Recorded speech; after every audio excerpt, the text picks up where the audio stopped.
We cast off the lines and got Freelance underway soon after arriving at our charming home port of Bayfield.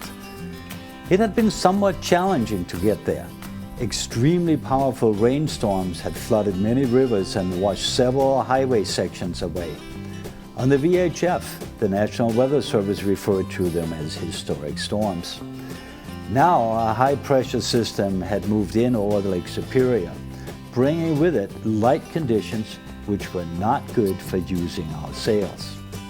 We intended to go the 70 nautical miles west to Superior-Duluth, first staying at an anchorage in the Apostles and then doing the rest of the distance the next day.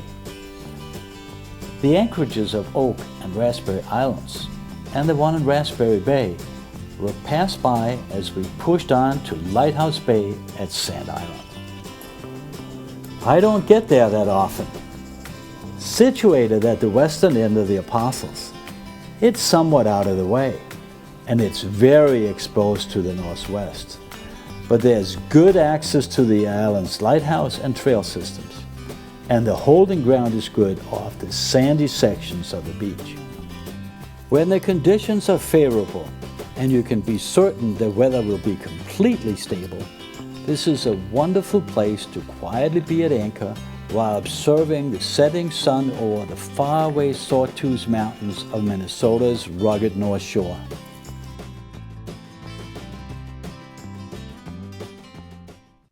After a peaceful night on the hook, we made an early breakfast, knowing we had 50 nautical miles to go to our next destination. The anchor came up just before 8. Installing an electric windlass is one of the best boat improvement projects we have done to Freelance. It makes raising the anchor such a breeze. With Chuck at the helm, we swung out of the peaceful Lighthouse Bay and headed towards our intended course to the Superior entry. With favorable conditions, we hope to be at Barkers Island Marina by 5 p.m. When we got closer to the western end of the large bay, the color of the water gradually changed to a murky brown. The recent storms had flushed a great deal of sediment out into the lake. The plume extended for miles, and we worried about the debris. On more than one occasion, we've had to zigzag through heavy fields of trees, logs, telephone poles, and other hazards. It's no fun and forces us to slow down. This particular plume of runoff came from the Siskiyou River, which enters Lake Superior at Cornucopia, which was about 10 miles away from us. Fortunately, we did not see any debris in the water. We could let Hal, the autopilot, hold our course while we still kept a careful deck watch for any floating hazards. I was hoping to run on a course at 250 degrees for the next 50 miles towards the Superior entry. The winds actually cooperated. While they were light, they came from the right direction. Our main filled nicely, and soon Tim winched out our jib topsail, also called the Yankee, and we happily shut down Freelance's noisy diesel engine. We were not going particularly fast, just about 4 or 5 knots, but it was a pleasant summer day out on the water. Because of the light air, we were not able to carry our staysail. I normally don't deploy both head sails until the wind is above 12 knots.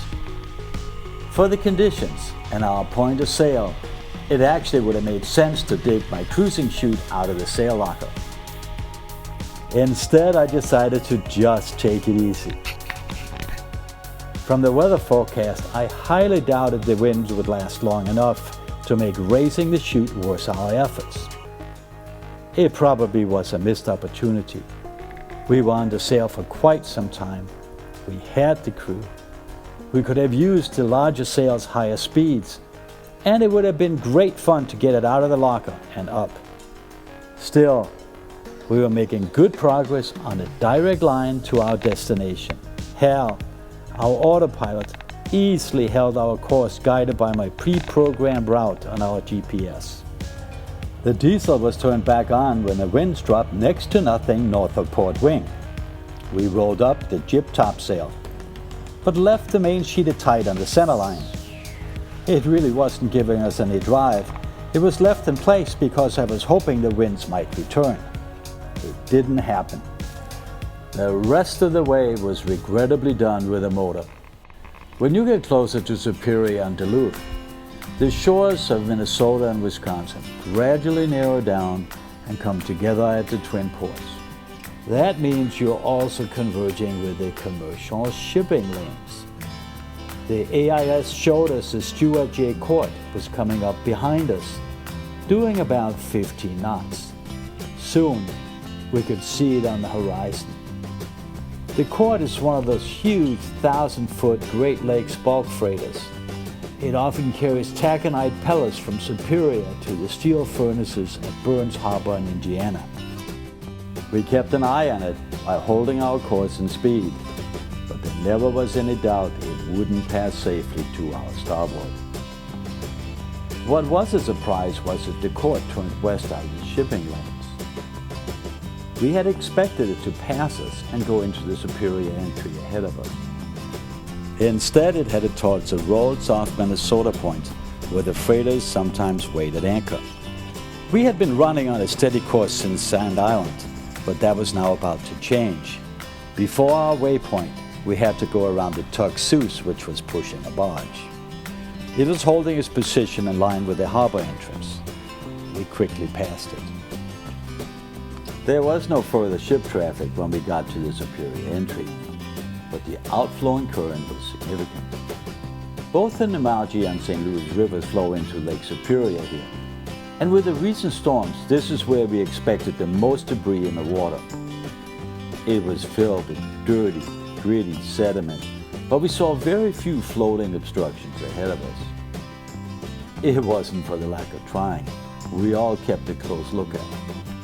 It was Tim, who was stationed at Freelance's bow, who was best able to spot the hazards we had to dodge, but they were surprisingly few. Freelance was docked at Barkers Island Marina about 5 p.m. Tim packed up to leave for Minneapolis, but Chuck and I stayed with the boat. It had been another easy and pleasant passage from the beautiful Apostle Islands to the Twin Ports of Superior-Duluth with good friends.